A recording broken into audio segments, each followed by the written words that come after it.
Willkommen, bienvenue, welcome once again to another live stream. The keener-eyed amongst you will notice that Karen Bashford in the virtual studio, the empowerment mentor.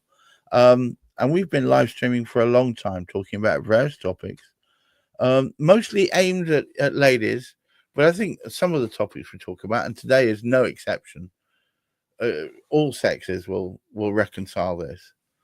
And it's the facades they hide behind, the mask we wear to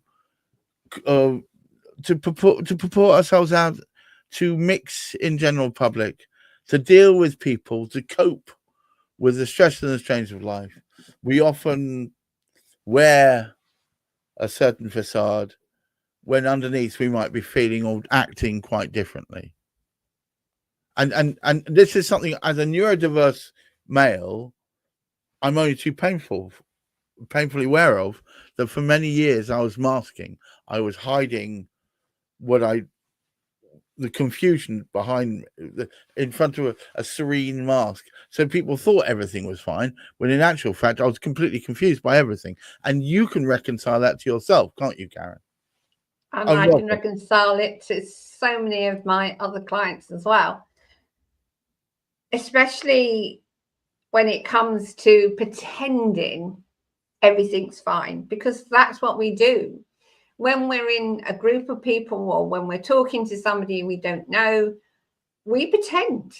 It's like we put on an act.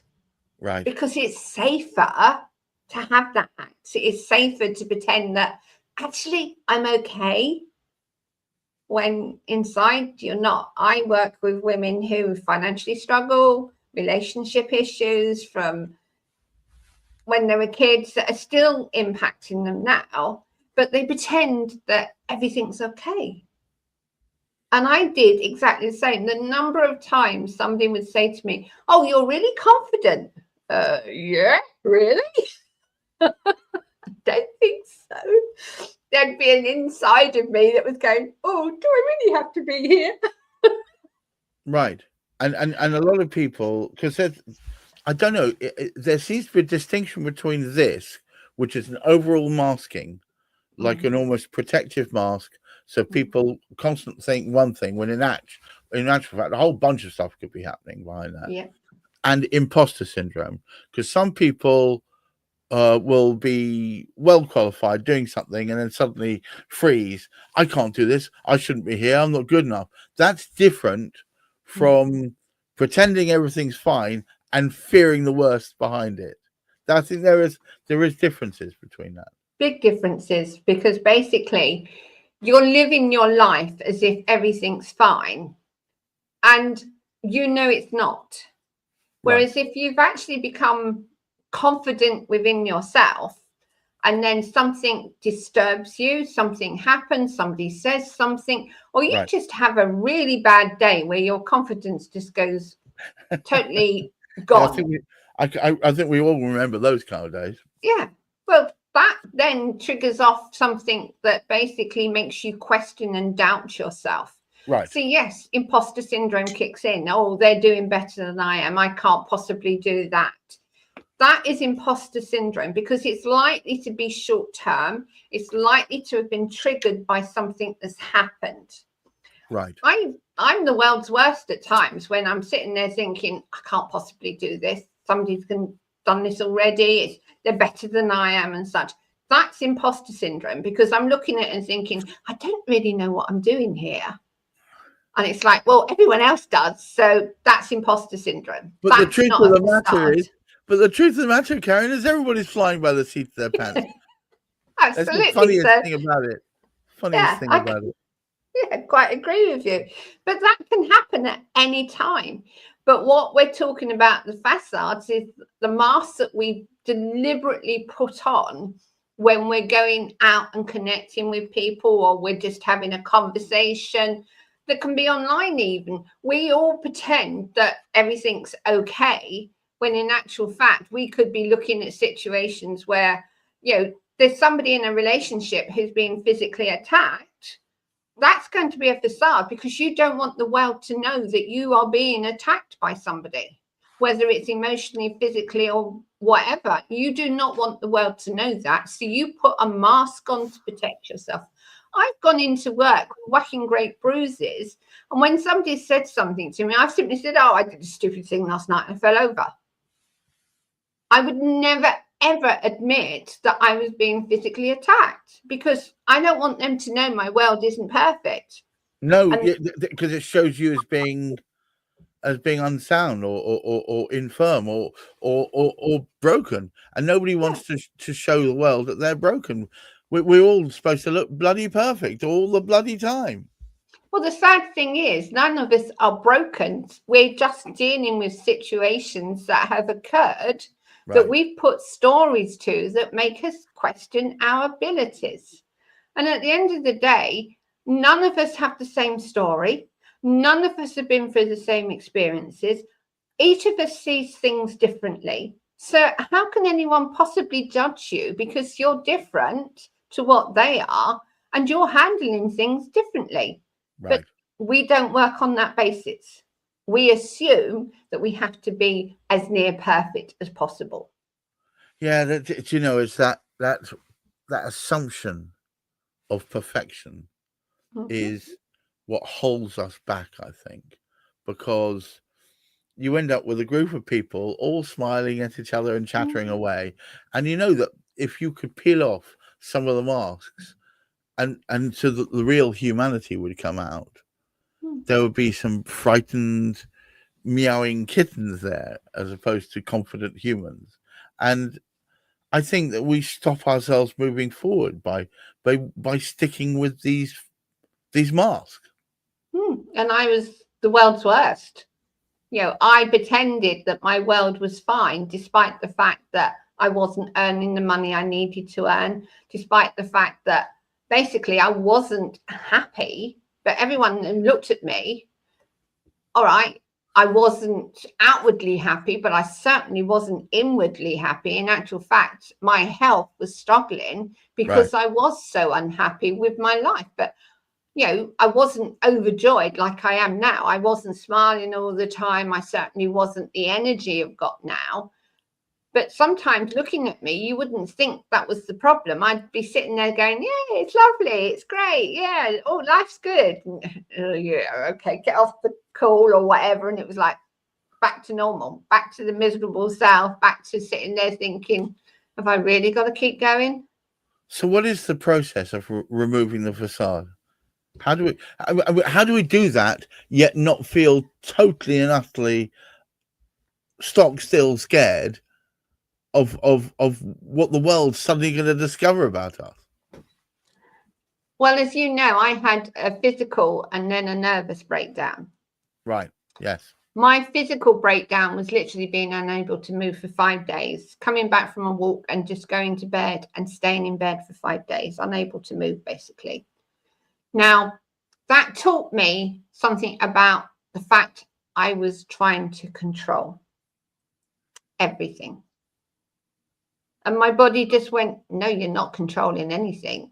You're just going to totally stop. Now, I'd never wish anything like that on anybody, because it's a shock to suddenly go from living to basically laying in bed thinking, I just want to die. It's not that I felt lousy or anything. It's just that I was incapable of doing anything.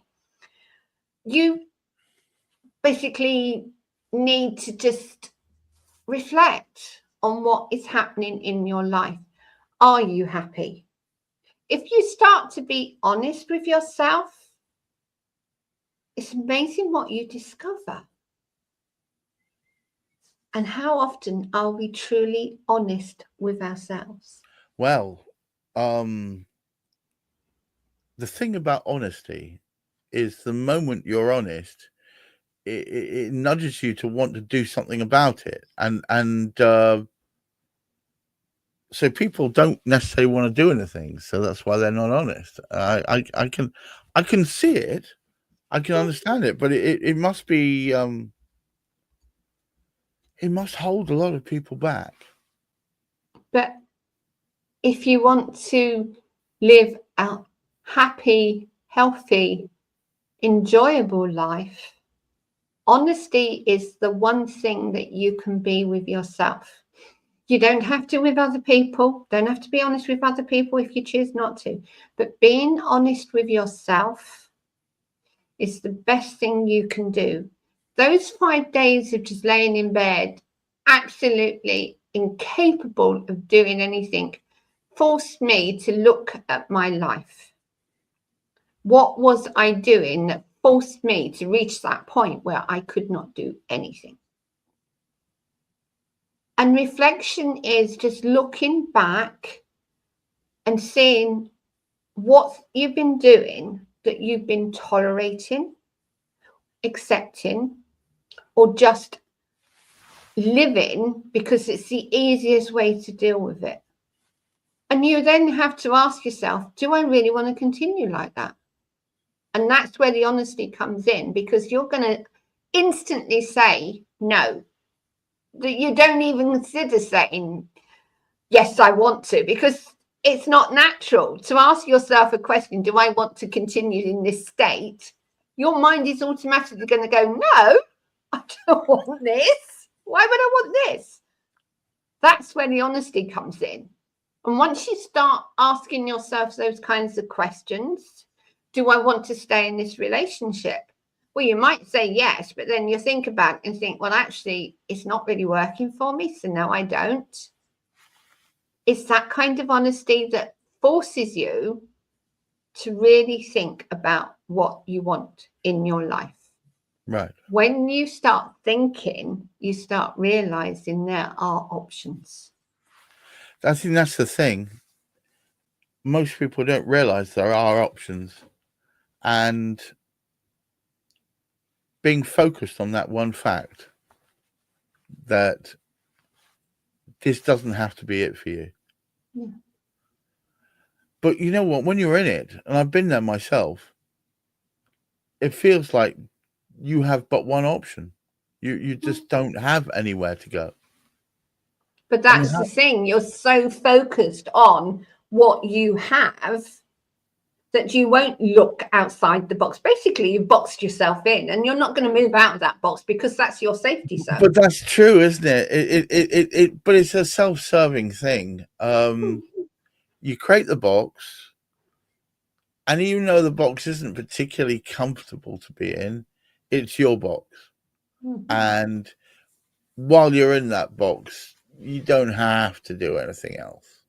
You don't. But then again, you'll get to that point where you'll seriously look at your life. A bit like me, collapsed, couldn't do anything. So I had to look at my life. I had no option. And you do not want to get to that point. There are so many things you can start doing to prevent you getting to that point. And if you look at how people live nowadays, everyone at some point is likely to have some kind of breakdown, and possibly multiple breakdowns, because they do not give themselves time to stop and review, reflect, and ask themselves honestly, am I happy with what's going on in my life? I think we are the overstimulated generation. And when you've got lots of stuff going on in your plate spinning, and somebody starts lobbing bricks at you, it's hard to dodge them. You either take the hits, in which case you probably go down and have that breakdown, or you'll become very adept at dodging, and that can, that doesn't that last will eat forever. away at you eventually. You'll get to that point where your body will go no more, because we forget we are body mind. Most of us live in our minds and actually operate based on what we're thinking rather than what we're feeling. But your body will constantly be telling you, I am not happy. Can we do something about it? If you persistently ignore it, like I did, even though I was aware I wasn't particularly happy, Right. I chose to continually ignore how my body felt. I put on weight. I wasn't particularly healthy. I was stressed out like there was no tomorrow. I wasn't doing anything to make myself happy. I was constantly serving others rather than myself. My body went, I'm not doing this. I'm going to make you stop. And stop it did. But I recovered from that thinking, great, I'm okay now. only to go into a nervous breakdown because I hadn't dealt with all the emotions that were still revolving around my body, basically, and constantly being topped up by what was happening in my life. Right.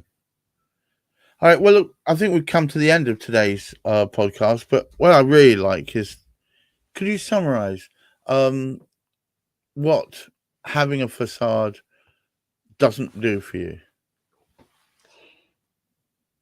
Doesn't do for you is it doesn't make you happy. Well, there you go. Yes. I think so. I think if there's one message that can be taken from today's discussion, is that you can exist with a facade, but if you want long-term happiness, at some point you're going to have to lift it off and deal with the world head on. And it can happen. And dare I say it, this is twice in 2 days that I've used Karen as an example. You can do it. Can you not, Karen? I've done it. I'm living the best life possible now and loving every minute of it. As you can see, I'm constantly smiling. I do not know how to keep a straight face. What people don't know is I knew Karen before this happened, and she looked haunted a lot of the time. And these days, she just looks like the sun comes out when she goes into a room. So, and I'm not trying to butter you up. We've known each other for too long for that. The point is, things can change. You can remove that facade.